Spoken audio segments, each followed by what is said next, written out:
ಬೆಳಗಾವಿ ಜಿಲ್ಲೆಯ ರಾಯಭಾಗ ಪಟ್ಟಣದಲ್ಲಿ ಕಾರ್ಮಿಕ ಸಚಿವರಾದ ಸಂತೋಷ್ ಲಾಡ್ ಅವರು ನಿನ್ನೆ ಮರಾಠ ಸಮಾಜದ ಚಿಂತನಾ ಸಮಾವೇಶ ಕಾರ್ಯಕ್ರಮದಲ್ಲಿ ಭಾಗವಹಿಸಿ ಪಕ್ಷಾತೀತವಾಗಿ ಸಮಾಜದ ಏಳಿಗೆಗಾಗಿ ಎಲ್ಲರೂ ಒಗ್ಗೂಡಿ ಸಮಾಜದ ಒಳಿತಿಗಾಗಿ ದುಡಿಯಬೇಕು ಅಂತ ಸಭೆಯನ್ನು ಉದ್ದೇಶಿಸಿ ಮಾತನಾಡಿದರು. ಜನರ ಕರೆಸಿ ನಮ್ಮ ಉದ್ದೇಶಗಳನ್ನ ಮಾತನಾಡಲಿಕ್ಕೆ ಒಂದು ಪ್ರಾಮಾಣಿಕ ಪ್ರಯತ್ನವನ್ನು ಮಾಡ್ತಿದ್ವಿ.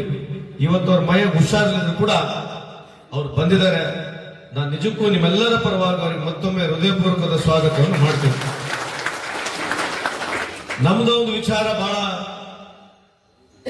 ಒಂದೇ ಇದೆ. ಇವತ್ತಿಲ್ಲಿ ಬಿಜೆಪಿ ಜೆಡಿಎಸ್ ಕಾಂಗ್ರೆಸ್ ಇರೋದಿಲ್ಲ.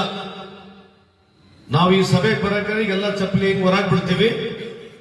ಅದೇ ರೀತಿಯಾಗಿ ನಾವೆಲ್ಲ ಪಕ್ಷಗಳನ್ನ ಹೊರಗಿಟ್ಟು ಒಳಗೆ ಬರಬೇಕು.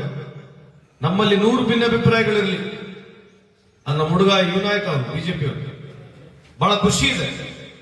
ನಮ್ಮ ಸಮಾಜದ ಯಾವುದೇ ರಾಜಕೀಯ ಪಕ್ಷದಲ್ಲಿ ಉದ್ಯಮದಲ್ಲಿ ಎಲ್ಲೇ ಒಬ್ಬರು ಗುರುತಿಸ್ಕೊಂಡ ಮೇಲೆ ಹೋಗ್ತಾ ಇದ್ರೆ ಸಮರ್ಪಕವಾಗಿ ಸಮರ್ಥನೆ ಮಾಡಬೇಕು.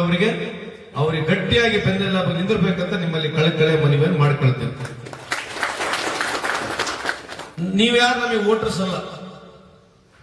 ನಿಮ್ಮ ಹೋಟ್ಲಿಂದ ನಾವು ಗೆಲ್ಲೋದು ಇಲ್ಲ, ಸೋಲೋದು ಇಲ್ಲ. ಆದ್ರೆ ನಿಮ್ಮ ವಿಚಾರ, ನಿಮ್ಮ ಆಶೀರ್ವಾದ, ನಮ್ಮ ಮೇಲಿರ್ತಕ್ಕಂಥ ನಿಮಗೆ ಕಳೆ ಏನಿದೆ ಅದರಿಂದನೇ ನಾವು ಬೆಳೀಲಿಕ್ಕೆ ಸಾಧ್ಯ ಅಂತ ಈ ಸಂದರ್ಭ ಹೇಳಲಿಕ್ಕೆ ಬಯಸ್ತೇನೆ.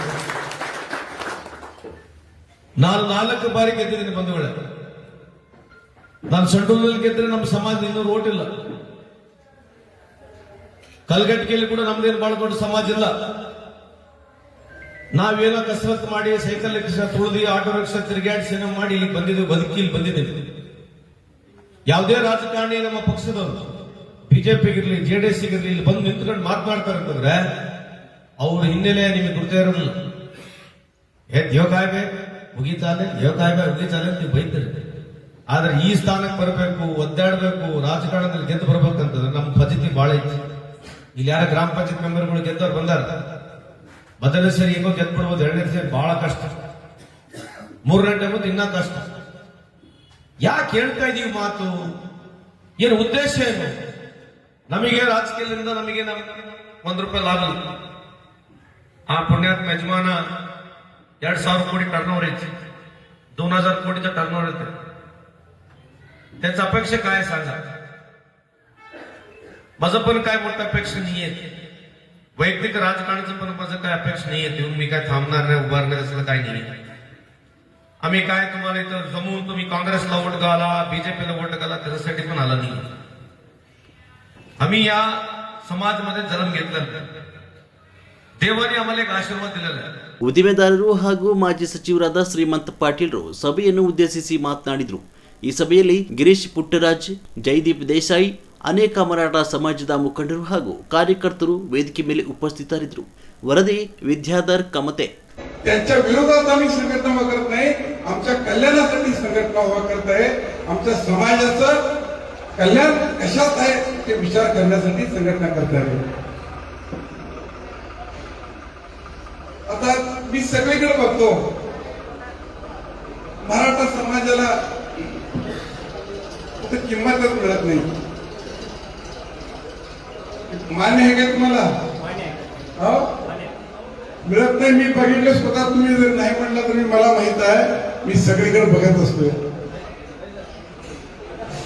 परंतु मला तुम्हाला एक प्रश्न विचारायचा आहे की इतर लोकांनी तुम्हाला कशासाठी किंमत द्यावी? काय गरज आहे किंमत द्यायचं? तुमच्याकडे आहे काय किंमत द्यायसारखं? काहीच नाही. आमच्याकडं कुठलंच बल नाही, संघटना नाही, शिक्षण नाही, कुठल्या क्षेत्रात कुठं जमीन नाही. मग आम्हाला ओरडून काय उपयोग आहे? मला कुठे किंमत नाही मिळणार आणि तुम्हाला कोण देणारी नाही. आम्हाला जर किंमत पाहिजे असेल, मान सन्मान पाहिजे असेल समाजात, तर तो भिक्षा मागून हात बसून मिळत नाही. पुढच्या माणसापेक्षा आम्ही सबल झालं पाहिजे.